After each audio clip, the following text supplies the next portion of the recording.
Mēs šobrīd atrodamies laboratorijā, kur tiek apstrādāti dzemdes kakla vēža paraugi. Laboratorijā paraugu mēs saņemam transporta barotnēs kopā ar ārsta nosūtījumiem. No transporta barotnēm materiāls mums ir jāpārnes uz stobriņiem tālākai apstrādei. Pārbaudīt paraugus mums palīdz digitālā iekārta, kuru mēs saucam par Patriku. Digitālā iekārta vienā paraugā nolasa 65,000 šūnu.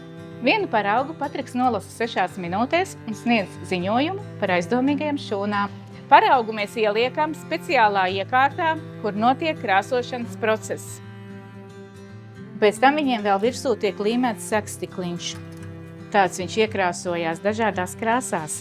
Paraugu mēs krāsojam, lai ārsts mikroskopā varētu atšķirt, vai tās ir bojātas vai veselas šūnas. Esmu laboratorijas ārste, un šodien es jums gribu parādīt, kā laboratorijā notiek dzemdes kakla ļaundabīga audzēja diagnostika. Tagad es apskatu šūnu materiālu no dzemdes kakla, lai izvērtētu aizdomīgas šūnas. Šīs šūnas saglabā normālu uzbūvi. Savukārt šīm šūnām jau redzamas patoloģiskas izmaiņas. Mēs redzam, ka šūnu kodoli ir palielināti, tie ir tumšāki, ir izmainīta šūnu struktūra, un tas viss mums liecina par vīrusa izraisītam priekšvēža izmaiņām.